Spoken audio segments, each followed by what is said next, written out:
ಮೀಸಲಾತಿ ಯಾರಪ್ಪಂದು ಅಲ್ಲ.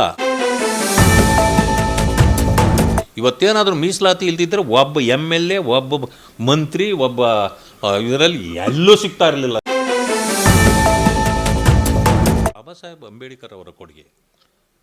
ಮೀಸಲಾತಿ ಯಾರಪ್ಪಂದು ಅಲ್ಲ, ಮೀಸಲಾತಿ ಕೊಟ್ಟಿದ್ದು ಬಾಬಾ ಸಾಹೇಬ್ ಅಂಬೇಡ್ಕರ್. ಆ ಕಾರಣದಿಂದ ಇವತ್ತೇನಾದರೂ ಮೀಸಲಾತಿ ಇಲ್ದಿದ್ರೆ ಒಬ್ಬ MLA, ಒಬ್ಬ ಮಂತ್ರಿ, ಒಬ್ಬ ಇದರಲ್ಲಿ ಎಲ್ಲೂ ಸಿಗ್ತಾ ಇರಲಿಲ್ಲ ನಮಗೆ ಇಡೀ ದೇಶದಲ್ಲಿ. ಸೋಷಿಯಲ್ ವೆಲ್ಫೇರ್ನ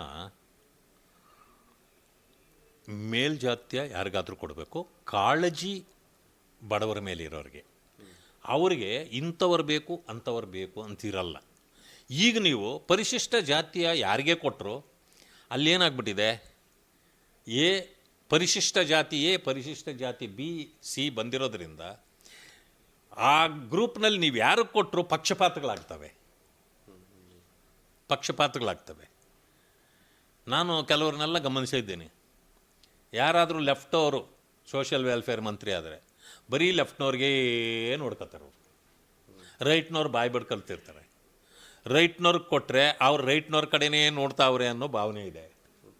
ಅಥವಾ ಬೇರೆಯವ್ರಿಗೆ ಕೊಟ್ಟರೆ ಅವ್ರ ಕಡೆಯವರೇ ಎಲ್ಲ ಸಿಗ್ತಾ ಇದೆ ಅಂತ ಬರ್ತದೆ.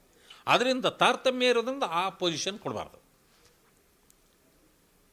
ಕಾಗೋಡು ತಿಮ್ಮಪ್ಪ ಇದ್ದರು, ಎ ಕೃಷ್ಣಪ್ಪ ಇದ್ದರು ಹಿಂದೆ.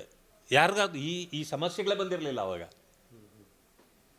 ಅದರಿಂದ ಬೇರೆಯವ್ರಿಗೆ ಕೊಡಬೇಕು. ಅವ್ರಿಗೆ ಈ ಜನಾಂಗಗಳ ಬಗ್ಗೆ ಸ್ವಲ್ಪ ಕಾಳಜಿ ಇರಬೇಕು, ಕೆಲಸ ಮಾಡ್ತಾರೆ.